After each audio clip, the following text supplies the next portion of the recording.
Olá, pessoal, bom dia. Tudo bem?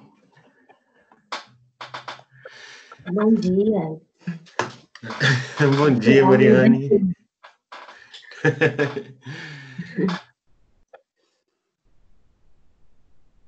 Deixa eu tirar o mudo do pessoal aqui.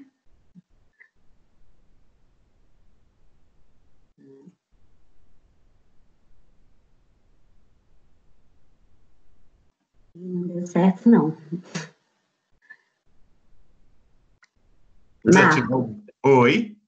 tentei desativar aqui, mas não tá dando certo, não. Deixa eu ver aqui. O que é? Olha se consegue. Uhum.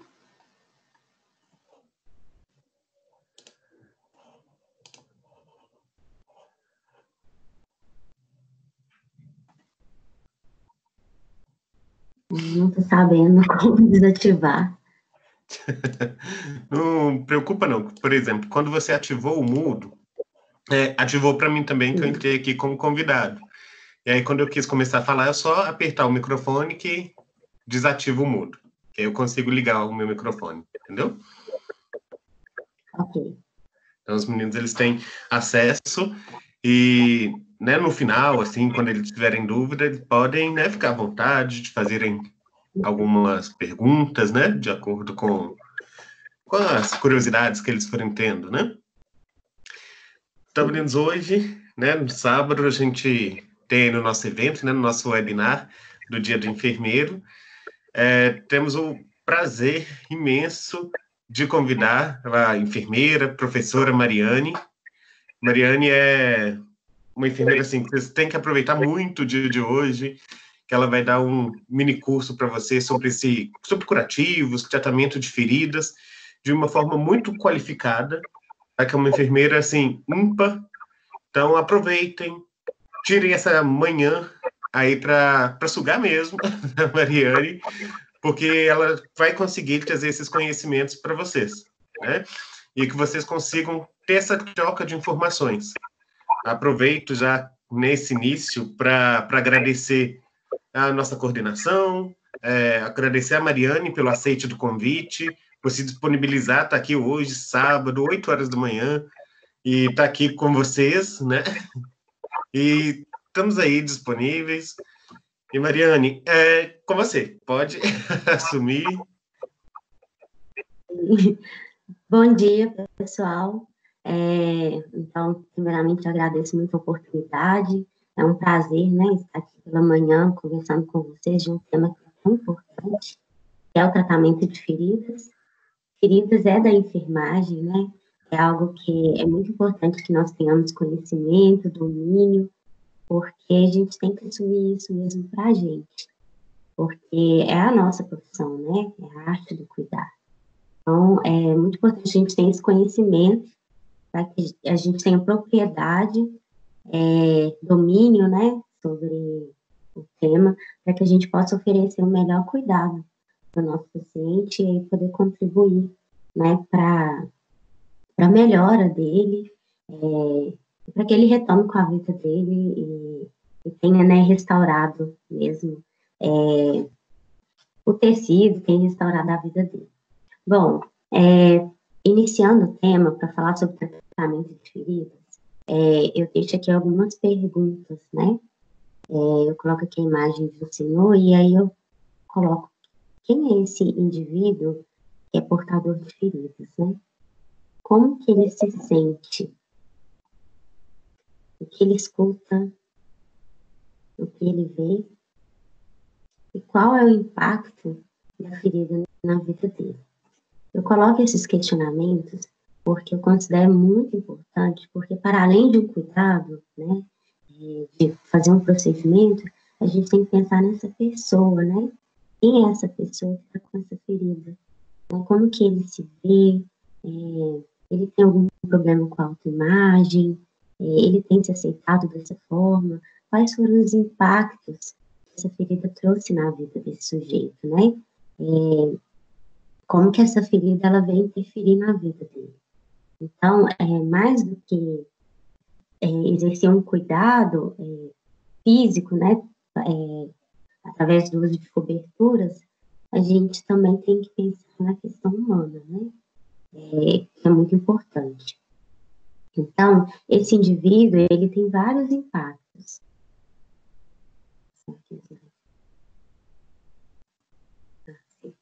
Ele vai ter danos físicos e emocionais, déficit para o autocuidado, problemas com a autoimagem, e, inclusive, ele pode evoluir para um isolamento social. Então, esses danos físicos, né, a ferida, ela pode afetar a capacidade dele e trazer um comprometimento físico, e isso pode fazer com que esse indivíduo impeça ele de trabalhar.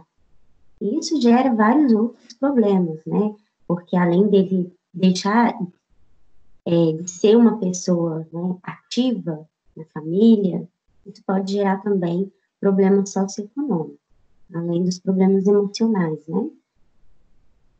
Bom, além do mais, nós vivemos em uma sociedade que hipervaloriza a estética, né? O belo. Então, a sensação de transmitir uma imagem negativa, ela pode trazer interferências, né, no aspecto emocional e, inclusive, pode até afetar a sexualidade desse sujeito. E todos esses impactos podem fazer com que ele tende a se isolar das pessoas, a não ter mais aquele convívio, né? Até porque a ferida, ela não é bonita, ela é feia, ela pode gerar um mau cheiro, ela afeta todas as capacidades dele, e aí ele pode querer tender a se isolar. Então, os impactos, eles são enormes, né? Não é só uma ferida. Traz impactos emocionais, sociais, econômicos, da autoimagem dele, a capacidade dele de cuidar dele mesmo. Então, ele vai depender agora de uma pessoa, né, para auxiliar ele, para fazer um curativo, às vezes auxiliar no banho. Então, é importante que a gente faça essa reflexão quando a gente pensa no tratamento de feridas.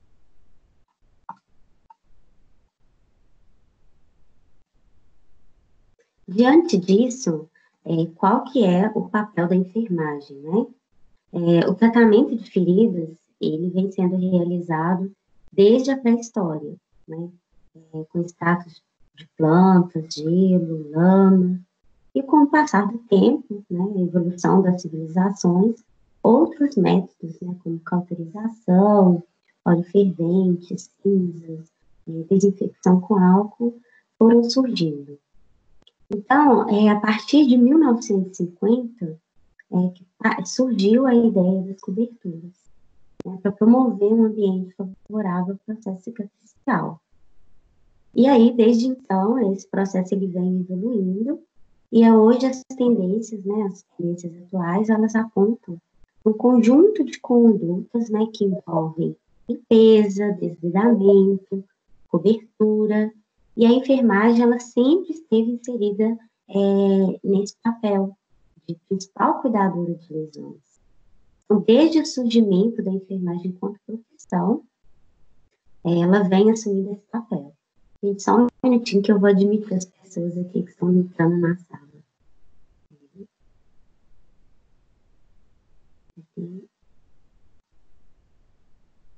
Mentira. Ok.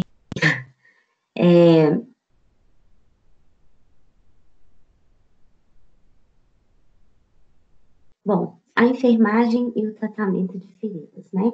Então, como eu disse para vocês, a enfermagem é o principal cuidador de lesões de pele.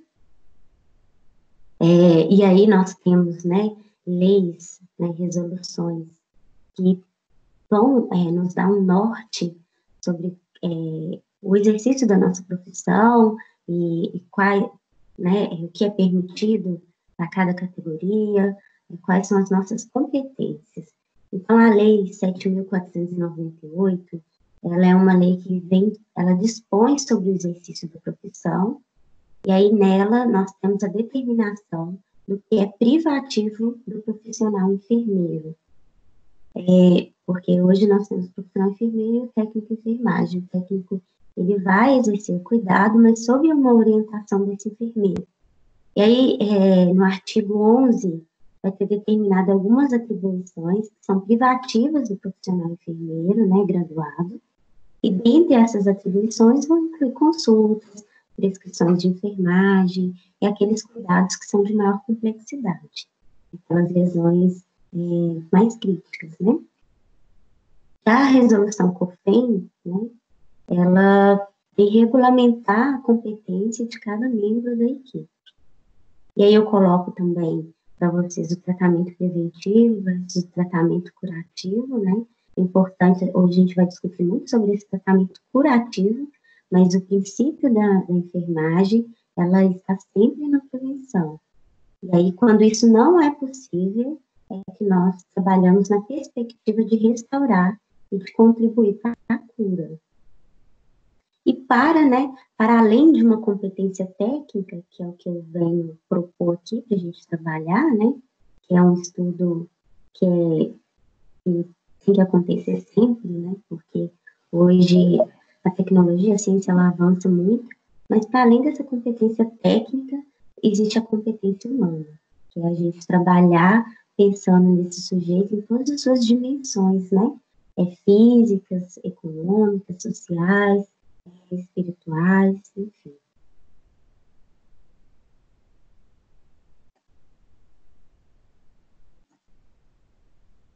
E aí eu começo falando para vocês sobre a pele, né?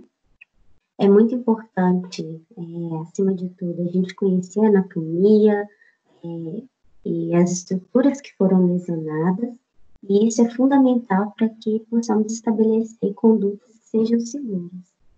Então, a pele é o maior órgão do corpo humano, ela representa 15% do peso corporal, é uma estrutura indispensável para a vida humana, é ela que forma uma barreira entre os órgãos internos e o meio externo, e além disso, ela funciona como proteção imunológica, termorregulação, né, o controle de temperatura, e é um órgão sensorial muito importante.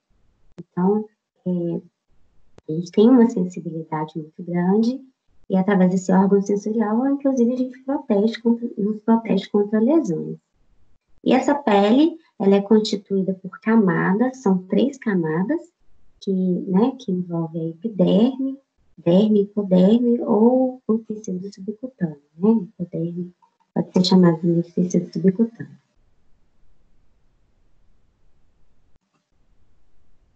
O que então seria uma lesão, né? Lesão é qualquer ruptura na integridade desse tecido, desse órgão. E aí ela pode atingir qualquer uma dessas camadas, desde a camada mais superficial, que é a epiderme, até as estruturas mais profundas, como fáscia, músculo, aponeuroses e órgãos cavitários. A fáscia, para a gente entender o que é a fáscia, ela é uma membrana bem fininha que cobre o músculo. Se você pensar na carne de boi, não tem uma membrana fininha, branquinha? Isso seria a fáscia. E já as aponeuroses são membranas também, e elas são semelhantes a tendões. Deixa eu admitir o pessoal aqui. Aqui.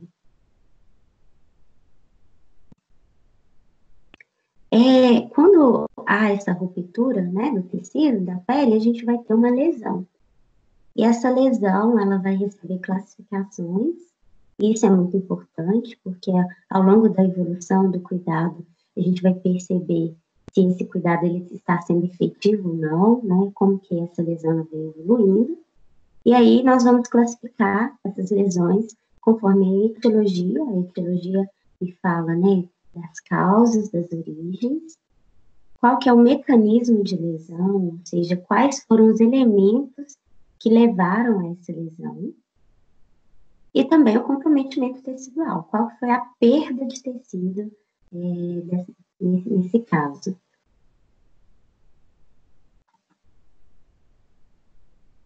Em relação à etiologia, as feridas elas podem ser classificadas como agudas. Esse tipo de ferida geralmente originada por cirurgia, traumas, e a reparação dessa ferida, né, o processo de cicatrização, ele acontece dentro do período esperado. Ou seja, é uma ferida que geralmente ela não tem uma complicação. Nós temos as feridas crônicas, elas podem também ser originadas de cirurgia, traumas, né? Mas a reparação, ela não vai acontecer dentro do período esperado, né? No tempo adequado.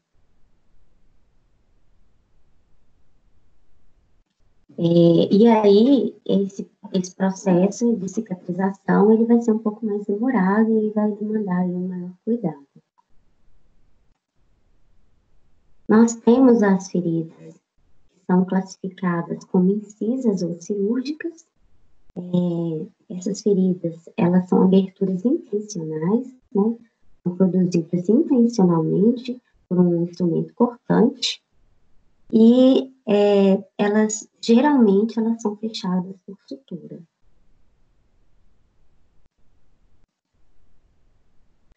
Nós temos também a ferida contusa,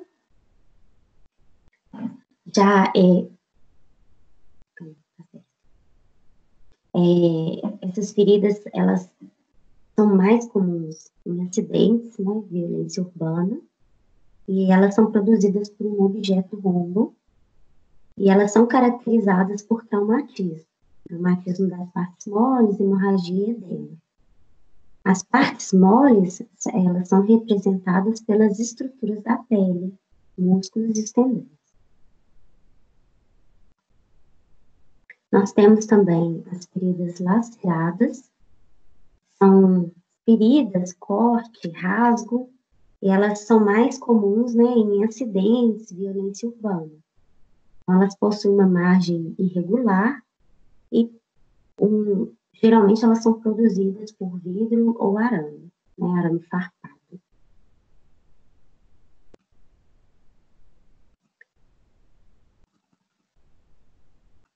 Nós temos também as perfurantes, né, são pequenas aberturas na pele. E também temos a ferida venenosa. A ferida venenosa, ela é produzida com a picada de algum animal peçonhento. Pode ser aranha, um escorpião. E aí, esse animal peçonhento, ao inocular o veneno, a ferida ela pode evoluir com um quadro de necrose. Uma necrose de difícil cicatrização. Então, é um tipo de ferida também. Quando a gente classifica as feridas conforme a localização anatômica,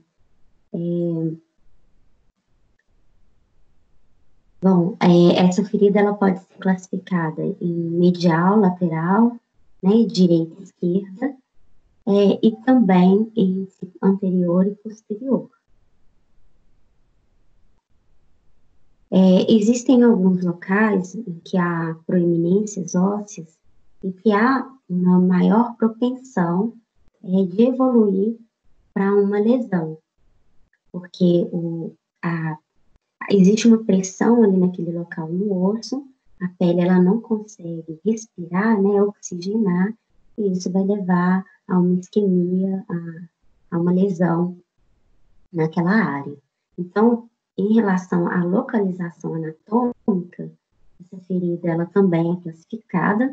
Nós temos várias regiões em que há proeminências ósseas, dependendo da pessoa, se ela estiver restrita ao leito, tiver alguma dificuldade de locomoção, mobilidade, ela pode evoluir com essa lesão.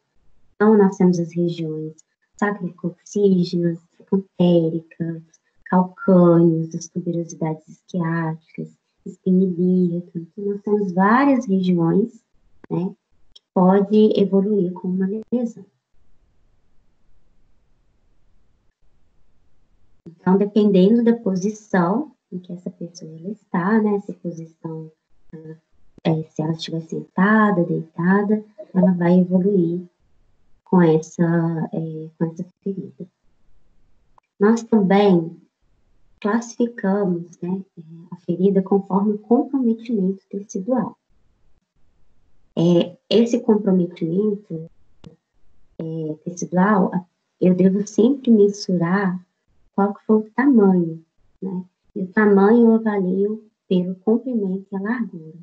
Então, para eu mensurar a ferida, eu posso utilizar uma régua ou uma fita métrica, e aí eu vou medir qual que é o maior comprimento e a maior largura. E isso me permite, a cada troca de curativo, perceber a evolução, se esse processo de cicatrização está acontecendo. Eu coloquei essa imagem propositalmente, porque quando nós vamos avaliar, mensurar o tamanho da ferida, existe uma regra. Se houver, se vocês observarem, parece que tem duas lesões, né? Mas se essas lesões elas tiverem com uma distância menor que 2 centímetros, eu considero como uma ferida única. Então, eu vou pegar a maior extensão, maior comprimento, maior largura, e considero como uma única ferida. Se a distância entre uma lesão for mais de 2 centímetros da outra, e aí eu considero como lesões distintas. Então, eu vou avaliar elas separadamente.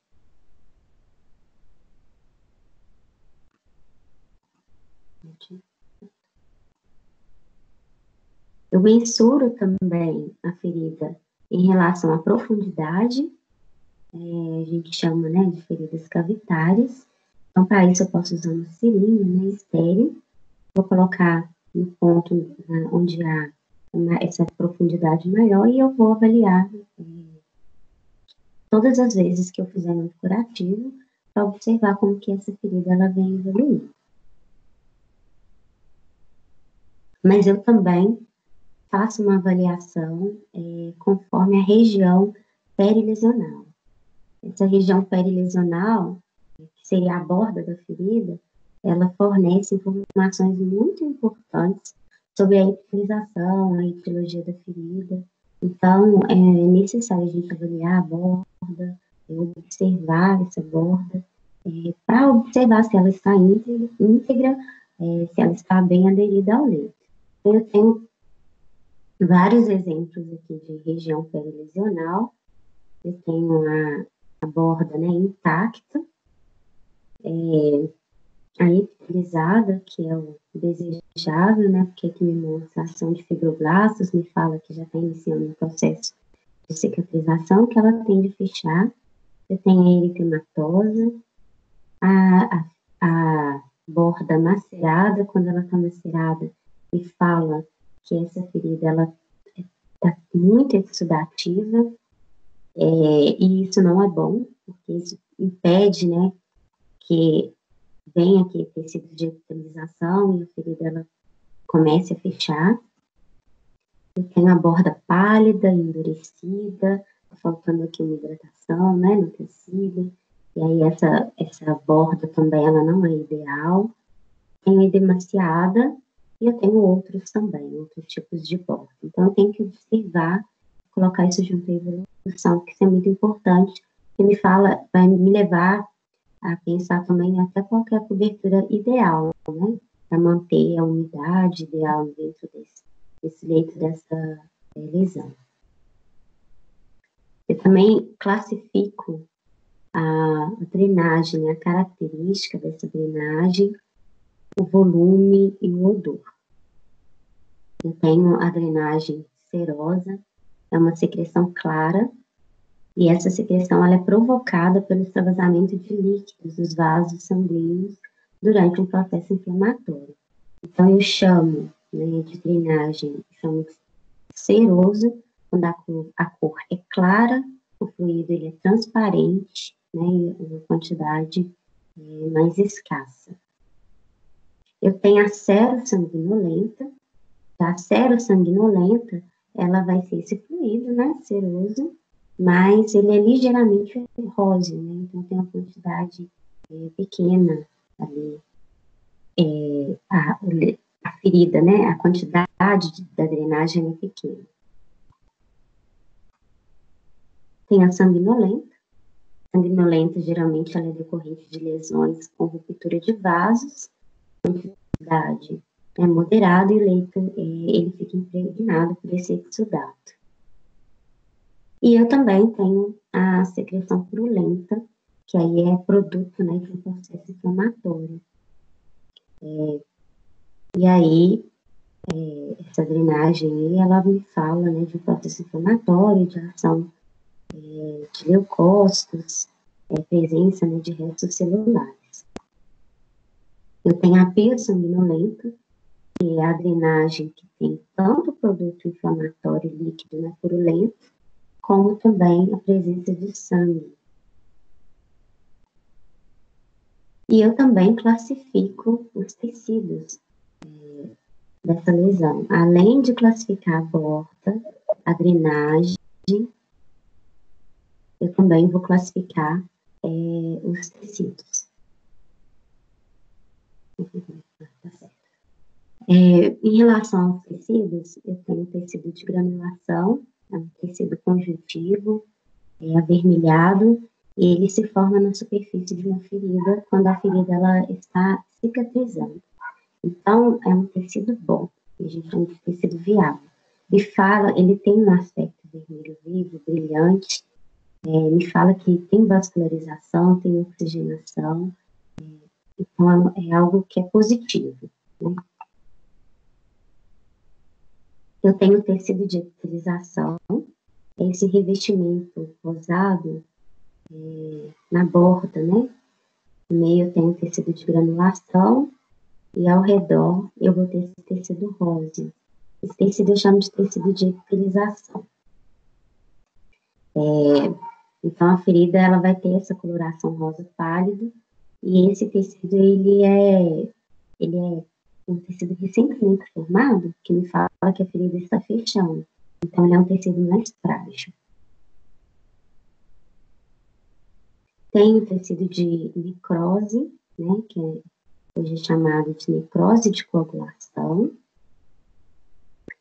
Esse tipo de necrose ele é visto quando nós temos um processo, né, temos uma isquemia ou hipóxia em qualquer tecido, que é a falta de oxigênio, que leva à morte tecidual. Então, a necrose de coagulação ela é utilizada para caracterizar os tecidos de coloração negras, né, dessecados, que tem uma consistência dura e seca e que está bem aderida à superfície da pele. Eu tenho que acabar com esse tecido de necrose para, enfim, conseguir fazer com que as bordas se aproximem e que esse processo de cicatrização ele aconteça. Eu tenho a necrose de liquefação, né, chamada de esfacelo. Ela apresenta ali uma área necrótica, mas a consistência ela é mole, na maioria das vezes. E ela me fala de um tecido morto, que está liquefeito. Então, é um tecido inviável também. Esse tecido ele é amarelado, esverdeado, e quando a lesão ela apresenta uma infecção, e ele aparece quando a lesão ela tem um processo infeccioso e presença de secreção purulenta. Então, é um tecido inviável, um tecido também que eu tenho que trabalhar na perspectiva de manter ali no leito da ferida só o tecido de granulação. E eu avalio também em relação ao edema, pulso e a temperatura, porque essa avaliação ela me permite detectar uma possível insuficiência arterial. E aí, se eu tenho ali uma insuficiência arterial, né, aquele local, né, o membro inferior, ele pode evoluir com uma ferida também, com uma úlcera, que eu vou falar em breve para vocês, são as úlceras arteriais, né? Vou falar sobre a úlcera venosa e diabética, mas posteriormente. Eu avalio também a dor.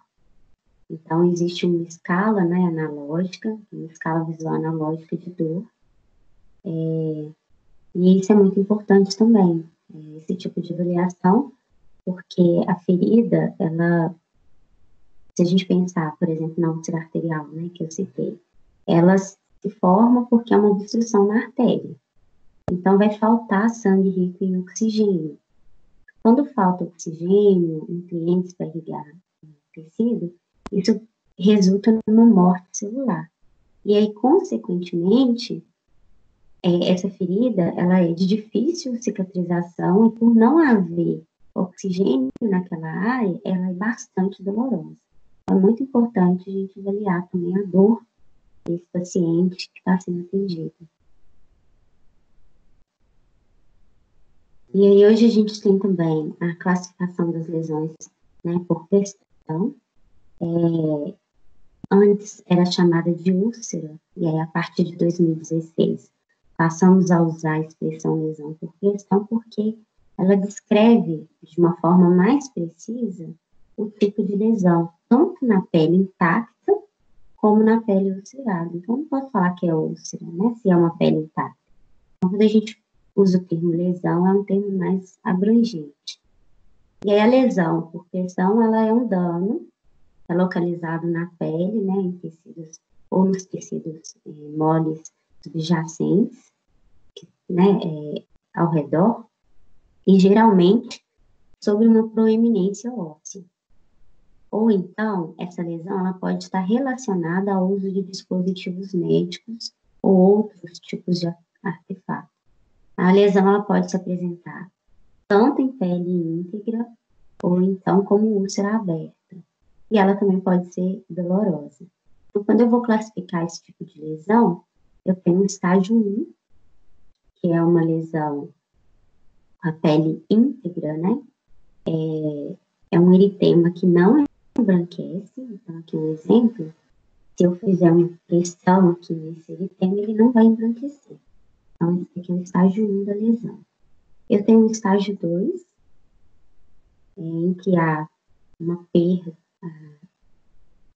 de pele, né, na espessura parcial, com a exposição da derme, as bolhas, né, elas também entram aqui no estágio 2.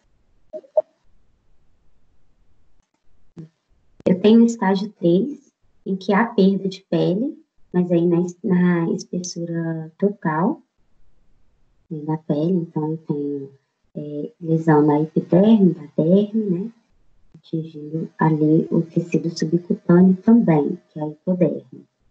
E eu também tenho o estágio 4, que aí eu tenho uma perda celular na espessura total. Então, atinge tecidos mais profundos, inclusive músculos, ossos, tendões.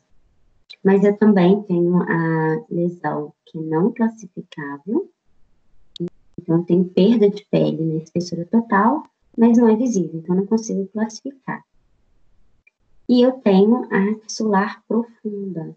E aí ela tem essa descoloração vermelha escura, né, marrom púrpura, e fala aqui de uma isquemia, é um tipo de lesão, mas também não consigo classificar ela muito bem.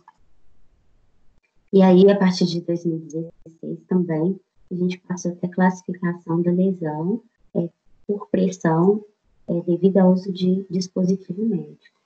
Então, ela resulta no uso do dispositivo que é usado para fins diagnósticos e terapêuticos. E geralmente, essa lesão, ela apresenta o formato, né, a forma do dispositivo.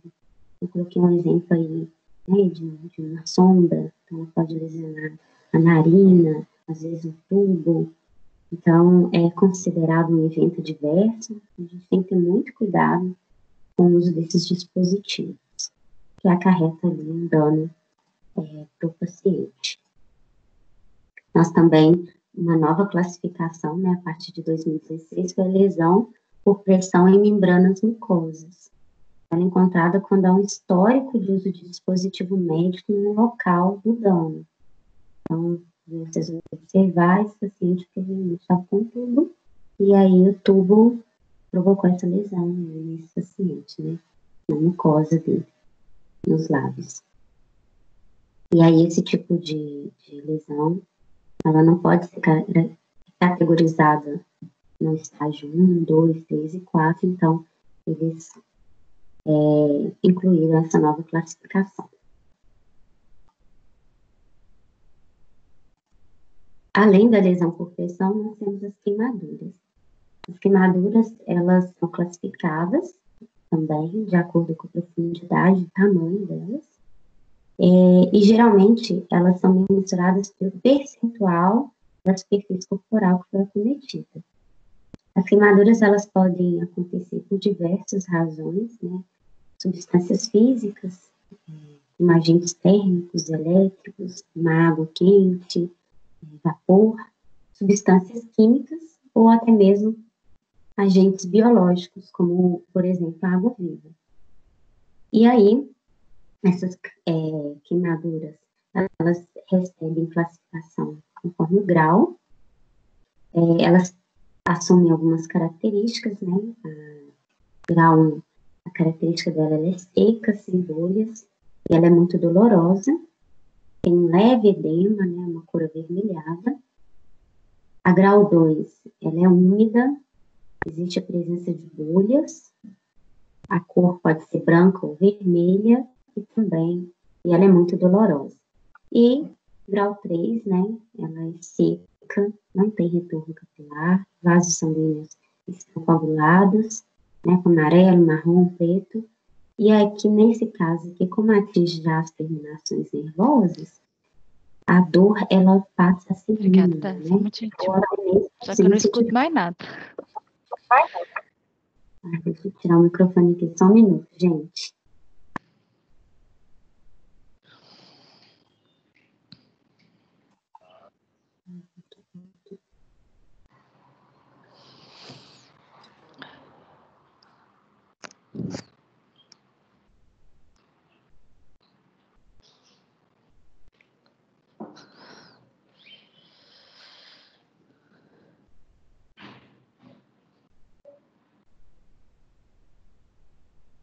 Amor, parou de funcionar.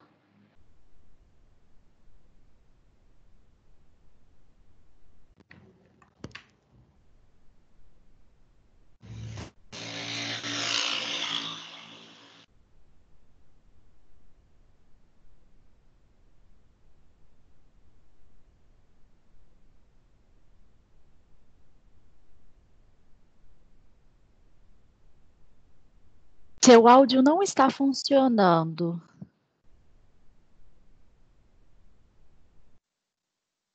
Tá funcionando? Oi? Agora está. Está. E vocês conseguiram ouvir até onde? O slide anterior, eu não sei qual foi como você terminou. Ah, sim, queimaduras. Certo. Bom, voltando, o que eu disse é que as queimaduras, elas recebem classificação conforme a profundidade e o tamanho. Então, elas são classificadas em primeiro, segundo e terceiro grau, e aí, conforme a classificação, cada uma assume uma característica. A grau 1, ela costuma ter, ela é seca, sem bolhas, tem um leve edema, uma cor avermelhada, e ela costuma ser muito dolorosa.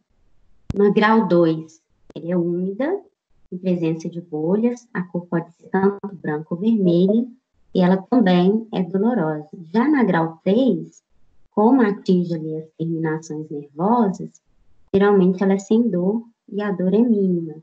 Então, ela tem uma característica seca, não existe ali um retorno capilar, os vasos sanguíneos eles estarão coagulados, e ela pode assumir a coloração tanto amarelo, marrom quanto preto. E essas queimaduras, elas podem acontecer por diversos agentes, desde agentes físicos, né, térmicos, elétricos, como também substâncias químicas ou biológicas, que aí eu dei o exemplo da água viva.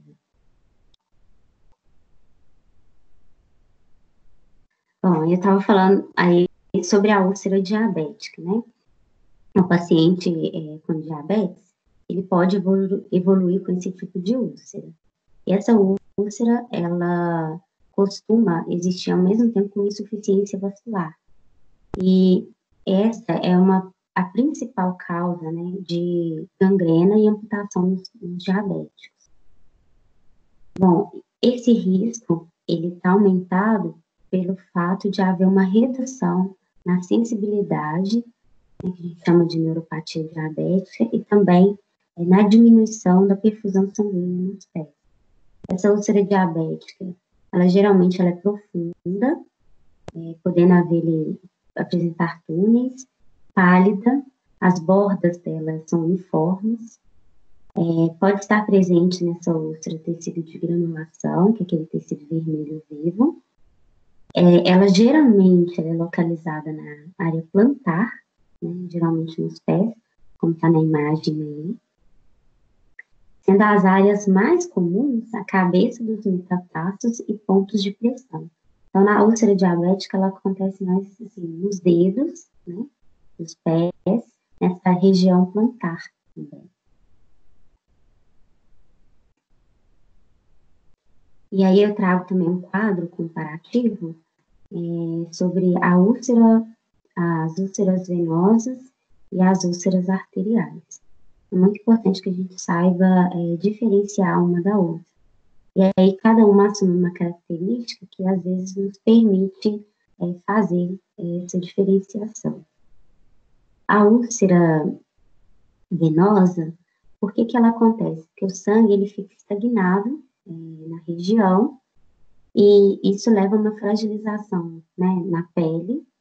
E aí qualquer trauma que a pessoa tiver, isso vai resultar ali numa lesão e pode evoluir para uma condição crônica, que eu chamo de úlcera venosa.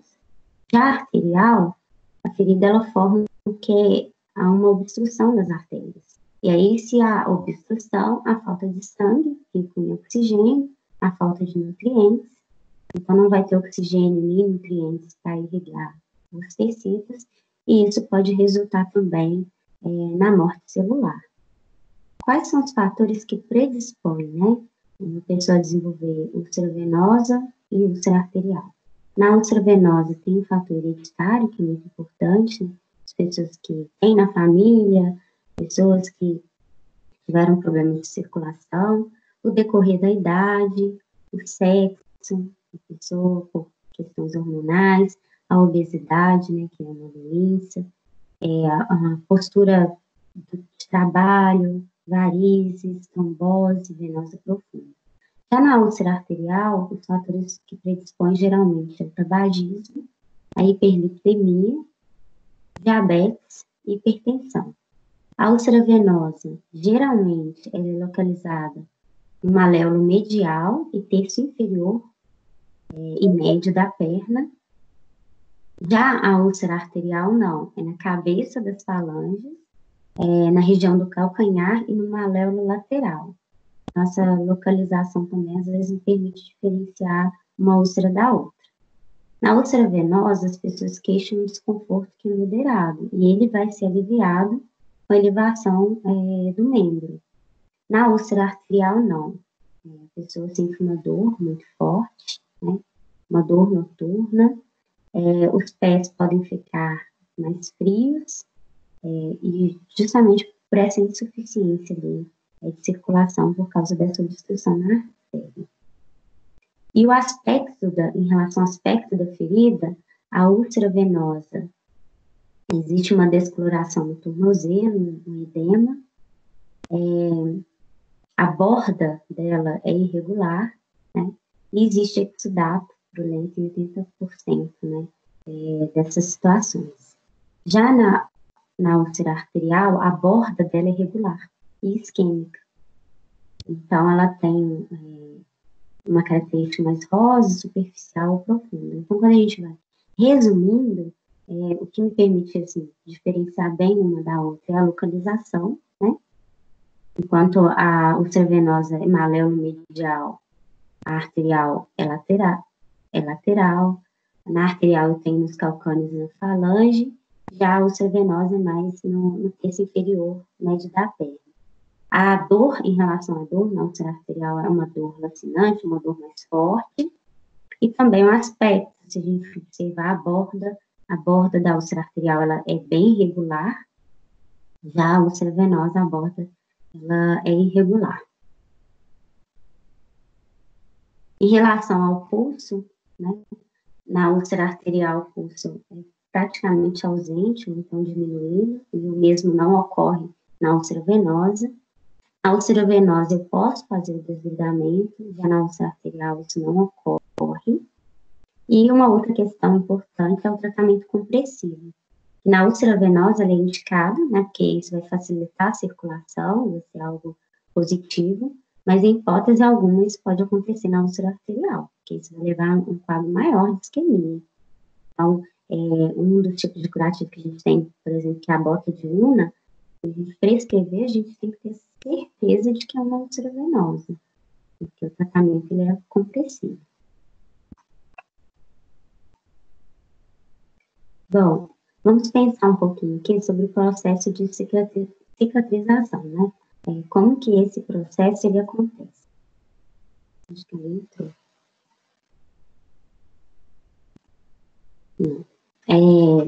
Bom, no momento em que ocorre ali a quebra, né, da integridade do tecido, eu tenho, inicia-se ali, quando há essa quebra na integridade, eu vou iniciar ali um processo de cicatrização na tentativa de restaurar esse tecido que foi lesionado. Então, a primeira coisa que vai acontecer, quando houver essa ruptura, é uma vasoconstrição no local. Essa vasoconstrição, né, que chamam de hemostasia, é uma tentativa de estancar o sangramento. Então, vai haver formação ali de coágulo para que aconteça essa hemostasia e esse tecido que foi lesionado, ele pare de sangrar. E aí, além disso, no local da ferida, vão ver várias ação de plaquetas na tentativa de auxiliar nesse processo. Aí, uma outra reação que vai ocorrer é a vasodilatação e um aumento no fluxo de sangue para o local lesionado. Aí, vai existir também uma outra reação, né, que é a reação inflamatória no local, e aí vários mecanismos de defesa eles serão ativados, e nessa fase, as células locais elas vão formar um tecido de granulação.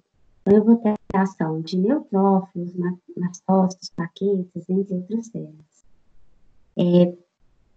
E aí vai haver fibroblastos agindo, macrófagos, na tentativa de cicatrizar esse tecido. Depois eu vou ter uma contração dessa ferida, e ela vai acontecer juntamente com a ação desses fibroblastos.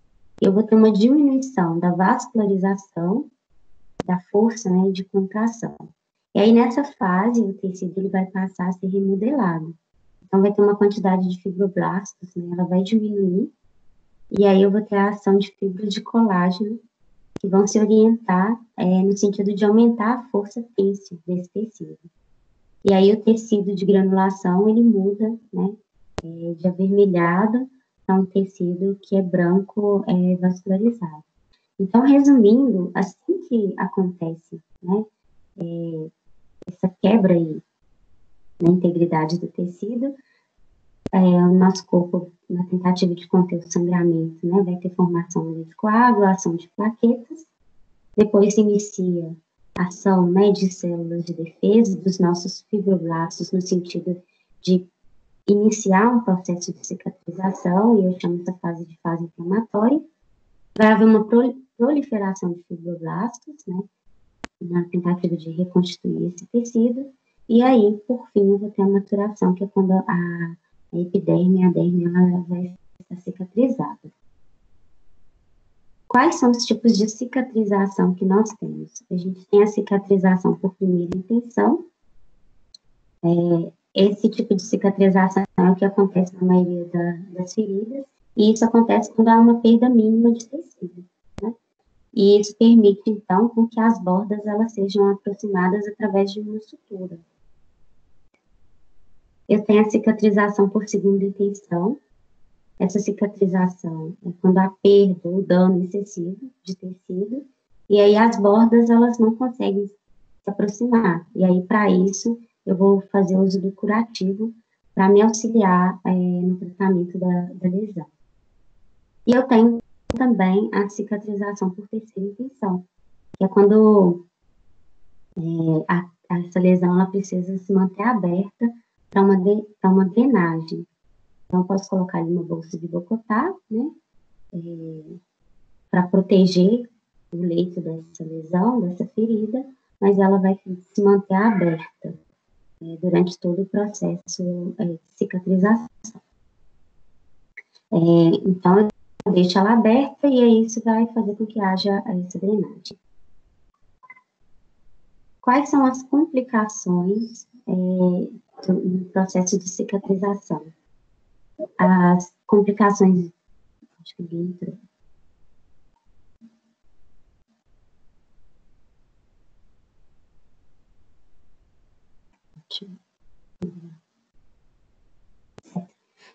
A infecção, né? Além da infecção, nós podemos ter um processo de infecção instalado, e isso retarda esse processo de cicatrização. A gente tem que tratar essa infecção, né? Às vezes com auxílio até mesmo de uso de antibióticos, para depois conseguir trabalhar na perspectiva de restaurar esse tecido. A gente tem também o caso da deiscência, que é quando há separação das camadas na pele, né? A revisceração, quando os órgãos, né, eles ficam protusos, né, eu chamo de estar eviscerado, e eu tenho a fístula, quando é uma comunicação anormal entre órgãos, né, ou entre o órgão e o meio externo. E quais são os fatores que podem interferir nesse processo de cicatrização? Dentre os fatores, a gente tem a perfusão, né, a oxigenação dos tecidos, ou seja, o oxigênio, ele é muito importante, né, para proliferação e síntese do colágeno. A nutrição e hidratação também é importante, porque a gente tem várias proteínas e vitaminas, que são elementos nutricionais fundamentais, né, para o reparo tecidual da lesão. A idade, à medida que a pessoa envelhece, ela vai perdendo algumas defesas naturais, né, e isso acarreta uma diminuição da resposta dela, uma resposta imunológica, uma resposta inflamatória frente às agressões externas. E os fatores também que podem interferir a extensão, a localização da ferida, o processo infeccioso. Quando eu penso em relação à limpeza dessa ferida, tanto a agência norte-americana, né, que fornece diretrizes para a prática clínica e tratamento de feridas, quanto a Anvisa, eles orientam que a limpeza ela seja realizada com o uso de solução fisiológica, e essa solução fisiológica ela deve ser irrigada com uma pressão que não vai traumatizar o leito da ferida. Então, a Anvisa, ela recomenda que essa pressão ela seja exercida através de uma agulha 40x12, que é uma pressão ideal, que não vai traumatizar o leito da ferida. Bom, em relação à ferida, a gente tem as feridas que são limpas, as feridas contaminadas, e aí, conforme o tipo de ferida, a gente tem uma técnica para realizar essa limpeza. Se a ferida é limpa, a limpeza ela deve acontecer sempre de dentro para fora. Mas, se ela é contaminada, o contrário acontece. A limpeza ela vai ser realizada de fora para dentro. E quando a pessoa ela necessitar de vários curativos, eu vou sempre iniciar o curativo pela lesão que é limpa, seguindo para as lesões que são infectadas.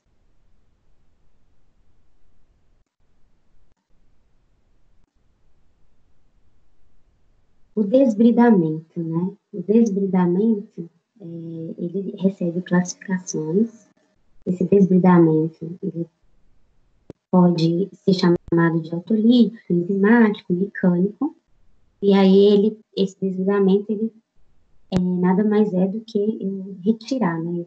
Eu eliminar aquele tecido que é não viável para que o processo de cicatrização ele venha ocorrer. No desbridamento autolítico, as enzimas do próprio organismo, do corpo, que vão dissolver esse tecido necrótico.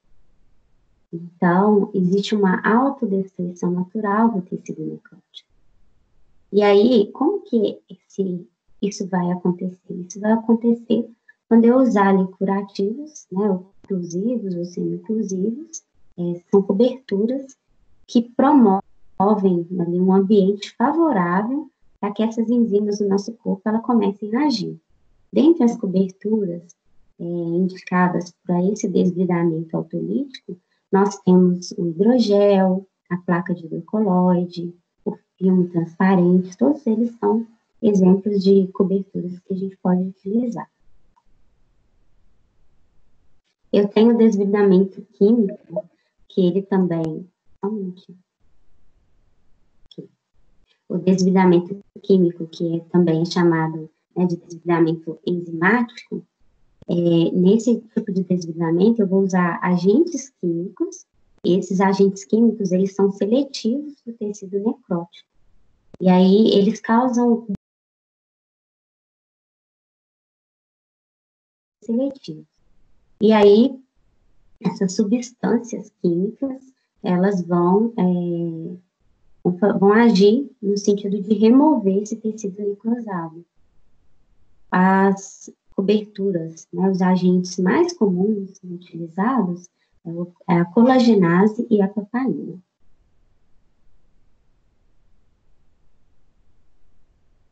Eu tenho também o desbridamento mecânico. E aí, para esse desbridamento, eu vou usar a força física para remover o tecido necrótico. E aí é produzido pela fricção. E aí eu vou utilizar gás e pinça, através do no esfregar ali da gase, né, embebida com a solução no leito da lesão, e em sentido único, eu vou conseguir remover esse tecido necrótico. Eu tenho também o desbridamento instrumental conservador. E aí esse método ele é seletivo, de remoção de tecido necrótico, e eu utilizo nesse método instrumentos que são cortantes, como lâminas ou até mesmo tesoura. E muito importante, né, que esse procedimento ele não pode gerar dor, né, e sangramento. E eu tenho, por fim, o desbridamento cirúrgico. Essa técnica, ela é usada para remoção maciça, né, de tecido. Ela é realizada por médicos, cirurgiões, né, ioplásticos, e geralmente esse procedimento ele acontece em bloco cirúrgico sob o uso de uma anestesia local. Então, é uma técnica cirúrgica, esse tipo de desbridamento. Os curativos, né? Os curativos que vão promover esse desbridamento.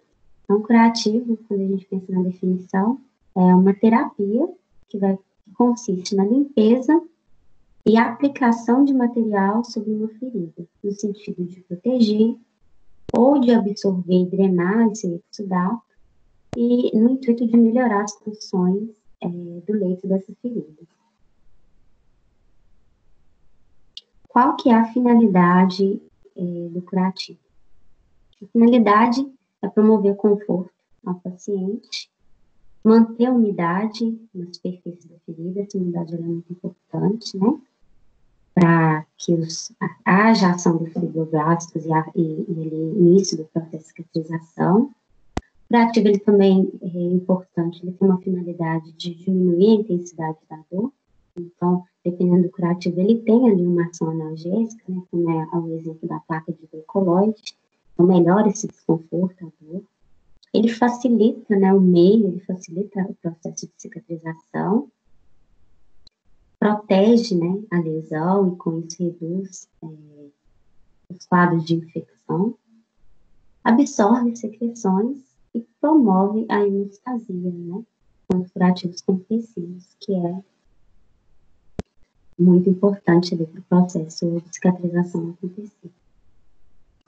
Quais são os tipos de coberturas mais conhecidos que a gente mais tem? A gente tem o creme hidratante de ureia a 10%. Esse creme, ele facilita, né, a penetração de moléculas de água até nas camadas mais profundas da pele, e com isso ele vai promover ali uma hidratação tópica. Ele é muito indicado para pessoas que têm a pele friável, ou seja, aquela pele muito sensível. Ele é contraindicado, perdão, gente, ele é contraindicado para as pessoas que têm essa pele friável e que tenha alergia a qualquer componente da fórmula. Nós temos o AGE. O AGE chamado de Dessane, óleo de girassol, é o ácido dos graxos essenciais, então ele é composto por triglicerídeos, à base de óleos, ácidos, vitamina A, e tudo isso contribui para a angiogênese, que é aquele processo de cicatrização. Isso acelera o processo de granulação, que é o tecido viável, para vir ali os fibroblastos e fechar a ferida. Então, ele vai promover um ambiente favorável para contribuir para o processo de angiogênese e também para a manutenção da integridade da pele. Então, ele é indicado para feridas que tenha perda de tecido superficial, as dermatites, queimaduras, primeiro e segundo grau, e também para pessoas na região gastroscomias, tráqueo e dentes.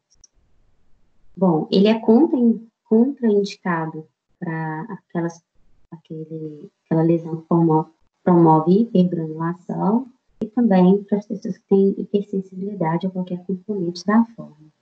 A troca dele é diária, o ideal a cada 12 horas. E ele é muito indicado para hidratação. O filme transparente, ele é utilizado muito como método preventivo em regiões, onde há proeminências ósseas. É uma película fina, transparente. Essa película é impermeável à água.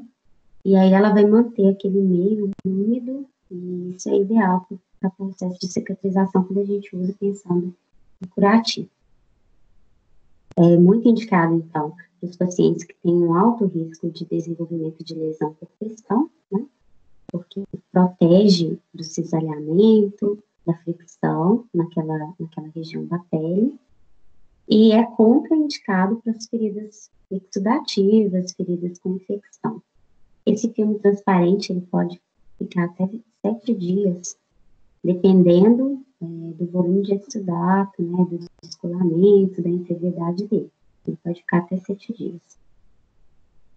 Eu tenho a tela de petrolato, que é chamada de Adaptix, é um curativo estéril, essa tela, ela é impregnada com petrolato, a base de óleo mineral, vaselina e água. Tudo isso é muito importante para a hidratação. Além disso, aí ela é muito indicada para as lacerações, queimaduras de primeiro e segundo grau. Aí eu entro naquela paciente, naquela pessoa que tem a pele friada, a pele muito sensível, e às vezes dá aquelas lesões superficiais. Aí essa tela de petrolato, ela pode ser utilizada nesses casos. Bom, e ela é muito indicada para aquelas feridas, tanto secas ou exudativas, e ela evita a aderência do curativo, porque como tem um óleozinho, vai evitar. Ela pode ser colocada e por cima coloca a gaze, e aí vai impedir que a gaze, dependendo da secreção, do exudato, se tiver, por exemplo, sanguinolento, pode ser que a gaze, ela grude, fica bem aderida. Isso gera dor, desconforto para o paciente. Então, usar a tela de petrolato é muito bom. E a contraindicação para pacientes que têm hipersensibilidade à fórmula. A troca dessa tela de malha, ela pode acontecer quando estiver saturado, podendo permanecer em até 3 dias. A placa de hidrocoloide é uma placa bem flexível, impermeável.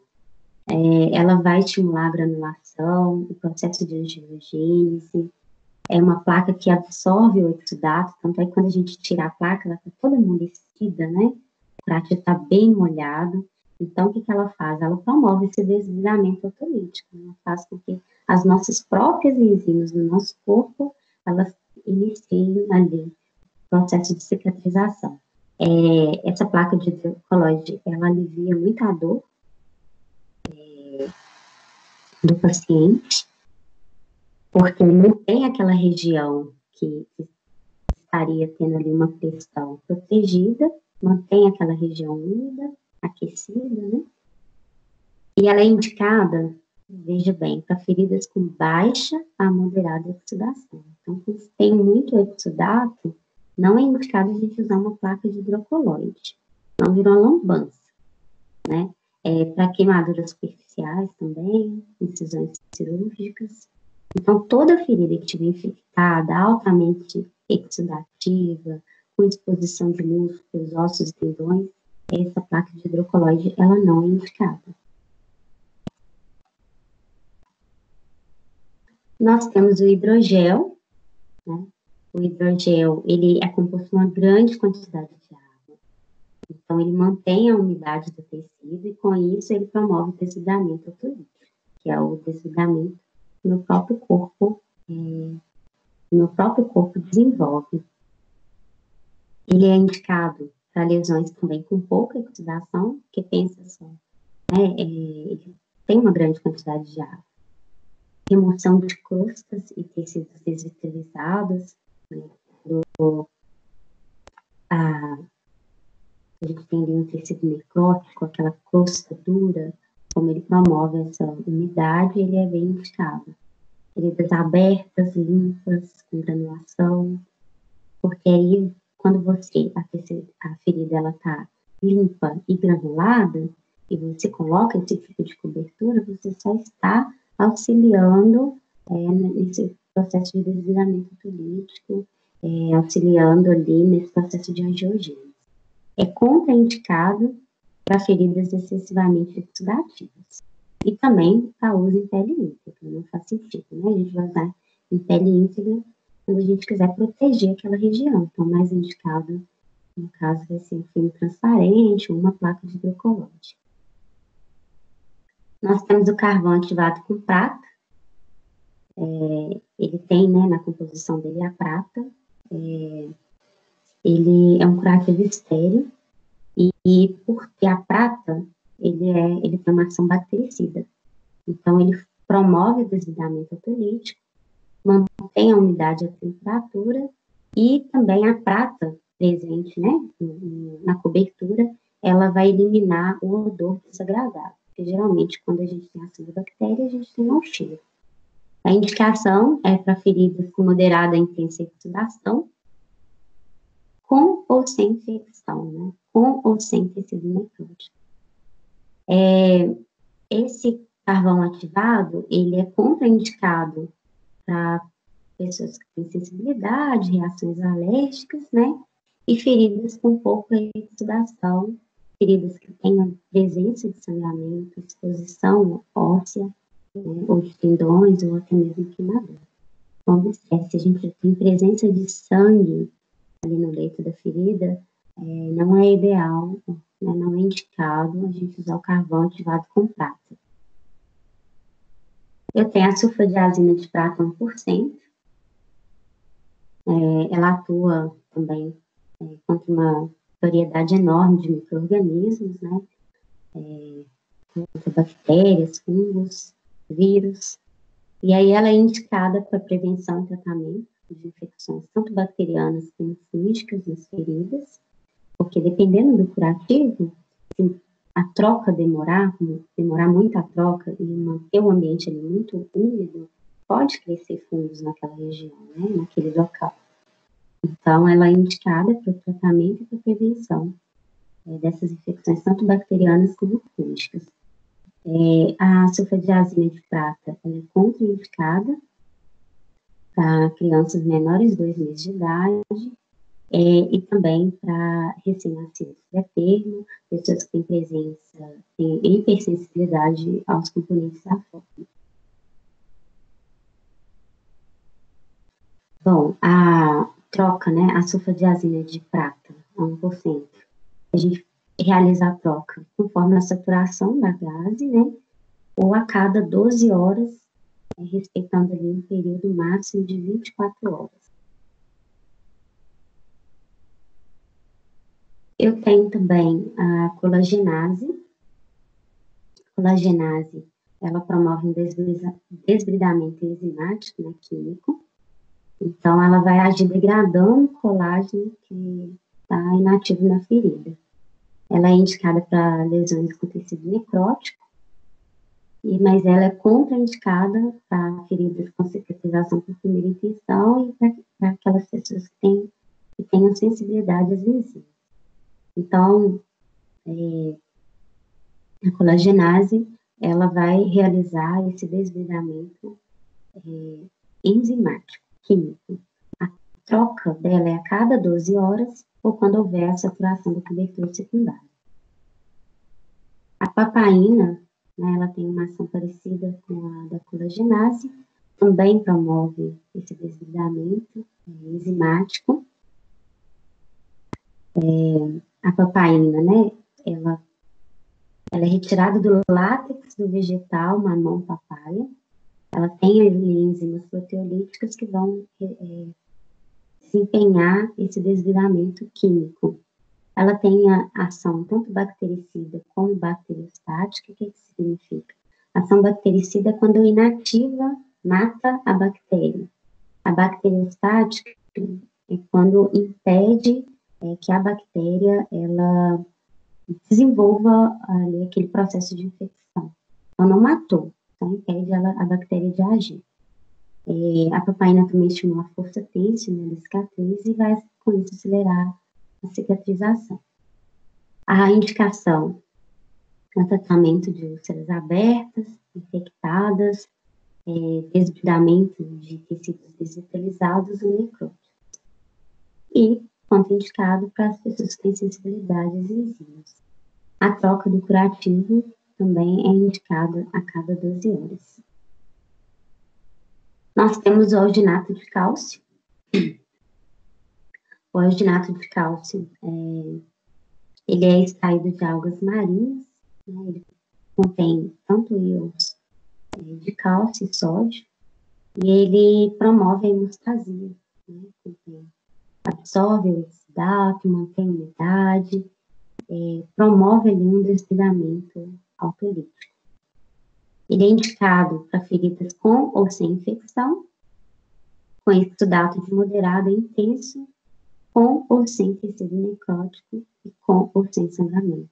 Então, o alginato de cálcio eu já posso usar para aquelas feridas, né, que tem uma quantidade grande de exudato e presença de sangue. Né. É contraindicado lesões sem ou com pouca quantidade de exudato, ou então recobertas, né, pelo tecido necrótico. O alginato de cálcio, ele pode ser usado até 5 dias, né? Ou deve ser trocado conforme a quantidade de exudato. Ele é muito bom para aquelas feridas bem exudativas, para tirar esse excesso de exudação. Porque se mantém úmido demais, isso vai fazer o quê? Vai macerar a borda da ferida e o processo de cicatrização ele não vai acontecer. Nós temos também a bota de Unna. A bota de Unna, ela é uma bandagem, né? E ela é impregnada com vários óleos. Óleo de rícino, glicerol. E esses óleos, eles também auxiliam na hidratação da pele, do tecido. E o interessante da bota de Unna é porque ela vai fazer uma compressão. E aí, com isso, melhora a circulação. Então, ela é muito indicada nos casos de úlcera venosa. Então, a ação dela é uma compressão, né? E esse efeito, essa compressão, ela não elástica, ela vai apresentar o efeito durante a movimentação. Com isso, vai reduzir o edema, promove a proteção e favorece a cicatrização do tecido. Contraindicada em úlceras arteriais ou mistas. Então, tem que ter certeza que é uma úlcera venosa para poder indicar uma bota de Unna. né? Para pessoas que têm insuficiência cardíaca descompensada, DPOC, trombose venosa, que pense, eu estou mexendo ali na circulação, né? E também para pessoas que não deambulam. A troca da bota de urna pode ser de 5 a 7 dias. Então, o objetivo do curativo é favorecer esse processo, tanto de hemostasia como de cicatrização. E aí, o objetivo dele vai ser promover um ambiente, né, que seja adequado a essa cicatrização, esteja livre, né, de infecções, que vá promover o conforto tanto físico quanto mental para o paciente. Então, os curativos, eles são um meio terapêutico, né, que consiste tanto na limpeza, como na aplicação de cobertura estéril numa ferida, e a finalidade é promover a rápida cicatrização e prevenir a contaminação ou infecções. Quando eu falo hemostasia, porque volta e meia eu estou falando, favorece o processo de cicatrização e hemostasia. A hemostasia é o bloqueio de qualquer lesão vascular. Quando tem esse bloqueio, eu consigo controlar o sangramento.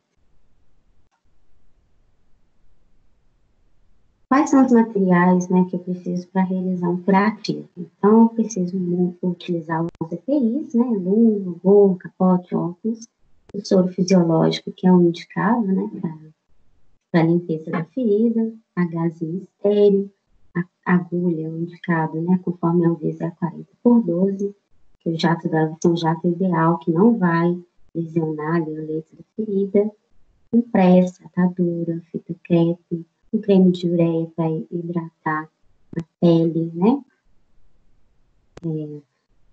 Posso precisar de um bisturi descartável, dependendo, né, do desligamento, da característica do leito da ferida, luva estéreo, régua de papel descartável, ou pode ser uma fita métrica quando eu vou avaliar, mensurar a extensão dessa ferida, cuba e a cobertura que vai ser indicada por um profissional enfermeiro.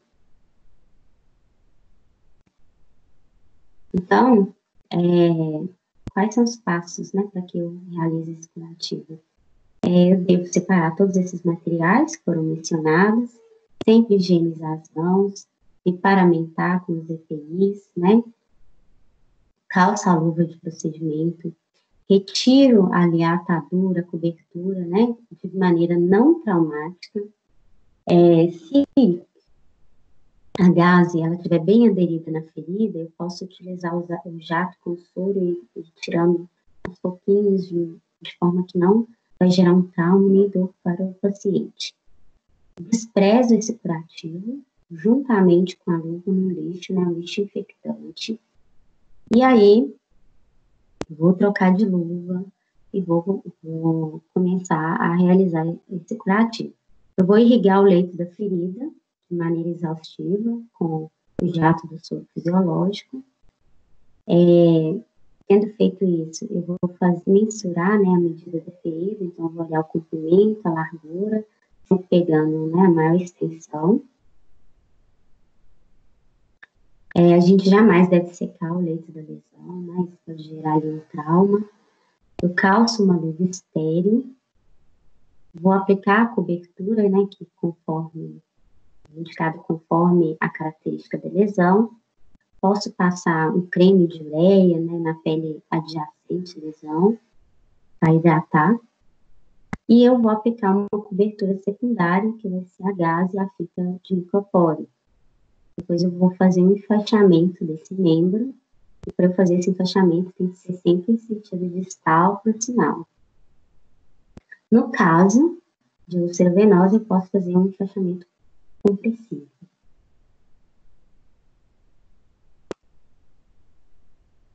Lembrar sempre de desprezar esse material, né, um lixo em local adequado, higienizar sempre as mãos, acondicionar em plástico limpo, identificado, o nome do paciente, a data, curativo, todo o material dele, né, que foi realizado no procedimento, é do paciente, então tem que ser identificado com o nome dele, a data, né? E eu vou registrar essa evolução, a evolução do procedimento que foi realizado. Na evolução, eu não posso deixar de observar e anotar essas informações, que são a perda tecidual, se o paciente teve dor ou não, se existem sinais de infecção, como que está esse exudato, pequena quantidade, moderada, qual foi a técnica utilizada para desligamento, a localização dessa lesão, né, dessa ferida, a dimensão dela, com qualquer característica também da pele perilesional, ou seja, a pele ao redor dessa lesão. Bom, bem no início eu falei com vocês que a gente trabalha numa perspectiva preventiva e não curativa. Quando a prevenção, quando a gente não consegue, né, impedir que esse paciente evolua para uma lesão, é que a gente vai pensar no tratamento curativo. Então, sobretudo, né, no âmbito hospitalar, é muito importante que a gente pense, né, nas medidas para a prevenção da lesão por pressão. Hoje, atualmente, a gente tem várias escalas para avaliação do risco do paciente de desenvolver uma lesão. A mais utilizada é a escala de Braden. Então, essa escala eu vou utilizar para gerenciar o cuidado, sobretudo naqueles pacientes críticos, são aqueles pacientes que têm dificuldade de movimentação, né, tenha alguma perda de percepção, né, tenha dificuldade de mobilidade, que esteja desnutrido. Então, na escala de Braden, eu vou analisar 6 fatores principais. Eu avalio a percepção sensorial, a umidade, a atividade, a mobilidade, a nutrição e, por último, a fricção e cisalhamento. Aí, cada uma dessas características, elas vão ser testadas e pontuadas de 1 a 4.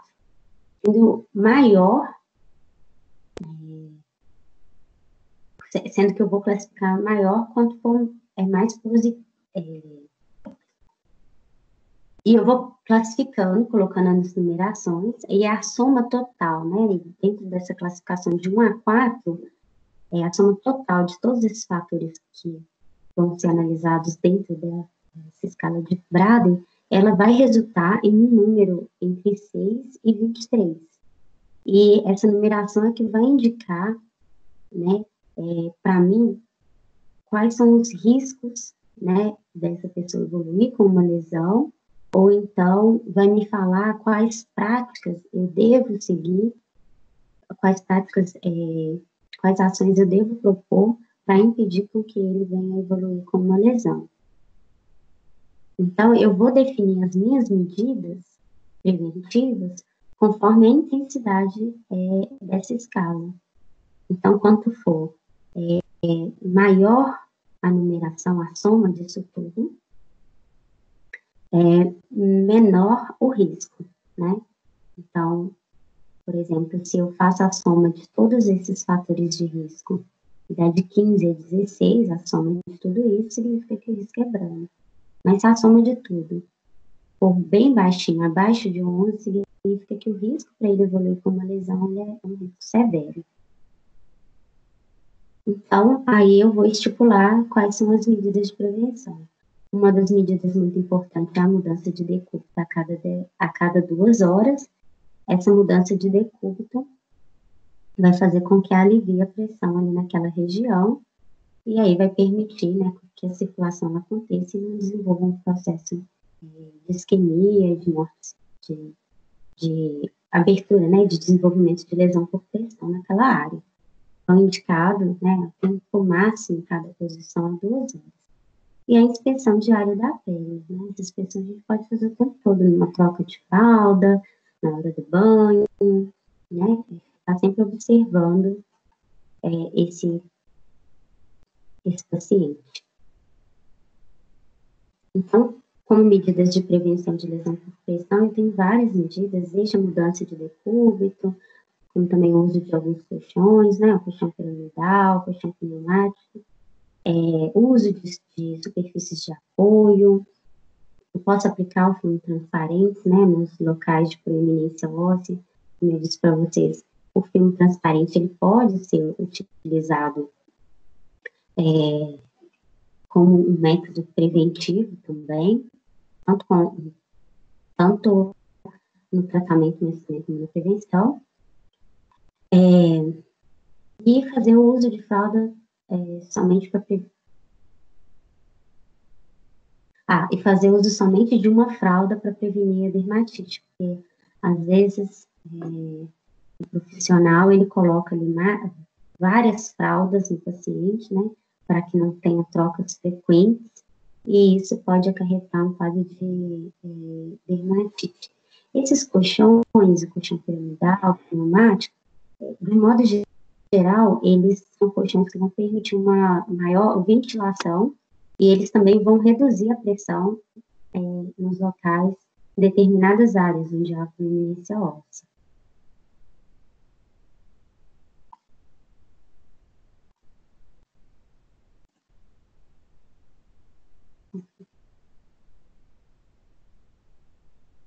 E é isso. Deixo aqui as referências para vocês. Também deixo meu e-mail. A gente pode abrir aqui para uma discussão, mas eu deixo meu e-mail também, caso queiram ter acesso, né, ao material, discutir, conversar, enfim. Então é isso, gente. Agora deixa eu abrir aqui. Muito obrigada. Mariane, eu agradeço imensamente, assim, suas contribuições, acho que foi muito esclarecedor, acho que os meninos puderam pegar bastante sobre esse tratamento, né, de feridas, de lesões, de pele, puderam ver um pouquinho como funciona toda a nossa parte voltada para o curativo, propriamente dito. E, pessoal, alguém tem alguma dúvida, alguma questão para fazer para a Mariane? Podem falar, não se acanhem. Gente, bom dia. Mariane, tem a parte lá do que a gente falou, você falou do petrolato, a gente já meio que associa petrolato a petróleo, né, a composição do curativo. Mas tem a questão do óleo mineral. A gente sabe que ele não é indicado para poder utilizar em bebês nem em adultos pelo fato dele entupir os poros. A gente escuta muito pessoal, né, com bebês, por exemplo, para poder fazer a higienização do bebê, usar um algodãozinho com um óleo mineral. Por que nas feridas ele não teria essa ação negativa, digamos assim? Bom, olha, para ser sincera, você me pegou. Deixa eu só pensar aqui.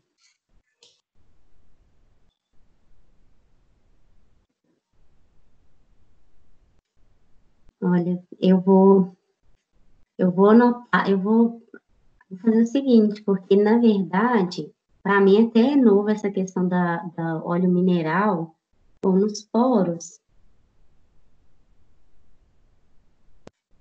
Para mim, eu não sei, com quem eu falo? Não, meu nome é Lívia, eu sou aluna sexto período de enfermagem, atualmente eu estou na Pitágoras Timbiras, eu era de Contagem, transferi esse semestre. Mas Olha, não tem Lívia, problema, se por acaso depois você conseguir, porque eu meu nunca fiz a pesquisar sim. a fundo, aí eu vou te passar um e-mail, se você tiver alguma coisa embasada nisso, acho que seria legal, porque eu trabalho muito na parte materno-infantil, e uma das coisas que a gente sempre fala para não utilizar óleo mineral, que ele não é indicado nem para adultos por causa dessa questão de entupir os poros, e aí não tem a respiração da pele adequada, aquela coisa tudo. É mais suscetível, por exemplo, né, vamos colocar ali para o bebê limpar o bumbum do bebê com o algodãozinho e o óleo mineral, é mais suscetível ele a dar a criar uma assadura por causa desse entupimento, a não respiração da pele adequada e tal. E aí tem o abafamento da fralda, entre vários outros. E aí eu fiquei nessa dúvida, o porquê do óleo mineral no uso de feridas, se não tem essa mesma ação, enfim. Mas eu vou te passar um e-mail, aí se você tiver alguma coisa para alguma resposta disso, seria legal. É porque o petrolato é a base de óleo mineral, vaselina sólida e água, né? Aí, não sei se o conjunto disso, eu teria que pesquisar mais a fundo para poder te Entendi. responder, tá? Beleza, obrigada. Mas aí você deixa seu e-mail com o Marco, não sei se tem como deixar aqui nessa plataforma. Na verdade, eu printei a pesquisar. tela do seu e-mail aqui já, e aí eu consigo te passar um e-mail com a pergunta. Beleza, então. Obrigada. Por nada. Foi uma excelente pergunta aí da Lívia, né? Lívia, que realmente faz a gente pensar um pouquinho sobre essas formas de atuação desse óleo mineral. Né, como ela bem explicou, né, o óleo mineral para os bebês, principalmente, não é indicado por causa desse risco, né, de entupimento dos poros, a pele do bebê mais sensível, né, devido à fase, né, de vida, enfim, mas no adulto ele também realmente não teria uma certa indicação esse óleo mineral puro. Quando faz essa mistura com outros componentes, por exemplo, lá na tela de petrolato, aí já muda um pouquinho essa característica. E aí o óleo mineral ajudaria na questão de hidratação da pele. Mas também vai ajudar a Mariane a realizar umas pesquisas melhores para isso. Lívia, manda um e-mail lá para a Mariane que a gente vai te responder. E todo mundo também, vocês aí, eu, Mariane, mais 2 colegas nossos, temos um Instagram que chama Enfermagem e Ciência. Se vocês quiserem seguir Enfermagem e Ciência, tem várias dicas legais, várias postagens interessantes e podem mandar mensagens lá também que a gente sempre responde. Tá? Então, é outro meio aí, outro canal para a gente conseguir responder essas dúvidas que vão surgindo. Mais alguma dúvida, pessoal? Mais alguma colocação?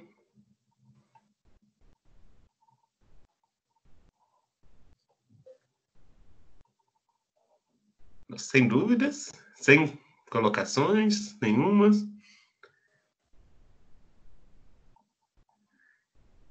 Então, como só tivemos essa excelente pergunta da Lívia. Excelente, com certeza. Excelente. Os professores falam eu e meus questionamentos. Pega. O Robson mesmo fala assim, Lívia, de onde você surgiu? Maravilha, Lívia. É ótima pergunta, parabéns mesmo. E continue com esses questionamentos. Quando a gente pensa em cobertura, pensar na fórmula, né, o mecanismo de ação de cada componente ali daquela fórmula no organismo, e aí a gente passa meio que despercebido mesmo. Eu acredito que seja a junção desse óleo mineral, vaselina, água, talvez o benefício seja maior, né? Mas eu quero pesquisar a fundo e aí eu dou esse retorno para você, com certeza. Se bobear, nós vamos precisar da ajuda de um químico nessa. A gente arruma um químico, então, e vamos descobrir juntos essa resposta, Lívia. Então, vamos ficar nessa dúvida, porque agora eu também fiquei com a dúvida. Então, todos nós vamos pesquisar isso. Vamos acionar os nossos colegas aí até achar uma resposta concreta. Combinado. Combinado. E parabéns e continue aí com essas perguntas, porque elas fazem a diferença. Elas mostram ali o interesse seu, né, pessoal, claro, e mostra que o nosso caminho enquanto enfermagem, né, que a enfermagem é isso, é a gente correr atrás mesmo de querer descobrir as coisas, de querer saber o porquê das coisas, e não apenas realizar uma ação, realizar uma técnica. Nós, como enfermeiros, temos essa obrigação mesmo de entender como que é o processo. Né? Meninos, como, né, não temos mais perguntas, né, alguma colocação de vocês, esse momento, então, eu queria agradecer mais uma vez a Mariane, né, por ter se disponibilizado, né, ter cedido parte do seu sábado logo cedo aqui para a gente. Mariane, então, muito obrigado. Nós estamos aí sempre disponíveis para você, assim, o que você precisar, pode contar com a gente. E Mariane é uma amiga pessoal, né? A gente sempre tem um contato, mas profissionalmente também dizendo, estamos aí disponíveis. Me coloco também, pessoal, à disposição. Grande parte, né? Alguns de vocês aí, na verdade, não me conhecem, Meu nome é Marco, né? Marco Aurélio, eu sou professor lá no Pitágoras Barreiro. Eu sou enfermeiro e professor no Pitágoras Barreiro. Então, se vocês também tiverem alguma dúvida, alguma colocação, alguma ideia de projetos que possamos desenvolver juntos, podem mandar. Manda um e-mail para a Mariane, manda lá uma mensagem no nosso Instagram, que eu passei para vocês, Enfermagem Ciências, e estamos aí disponível para qualquer ação. Sim, com certeza. Eu agradeço muito a oportunidade, a atenção de vocês, muito mesmo. Desejo muito sucesso nos estudos, na carreira de vocês. A enfermagem é uma profissão linda, foi a minha maior e melhor escolha, não me arrependo nunca. Vocês continuem firmes, eu sei que a gente está vivendo um momento atípico, né, de muitas incertezas, de muitas dúvidas, de preocupações, mas se mantenham firmes e crentes, né, em Deus. Ele vai proteger a caminhada de vocês, o estudo de vocês, e vocês vão conseguir alcançar a formação de vocês, alcançar o título de enfermeiro. Um forte abraço para todo mundo e precisando, estou sempre aí à disposição. Muito obrigado, Mariane, muito obrigado a vocês também que acompanharam aí, né, esse nosso mini curso sobre o tratamento de feridas, e até a próxima, né, pessoal? Bom final de semana para vocês, bom descanso, fiquem em casa, né, se possível, e continue estudando, né, porque isso é importante. Então, meninos, Um abraço. fiquem com Deus, abraço. Muito obrigada por tudo, valeu. Nós que agradecemos. Obrigada. Tchau.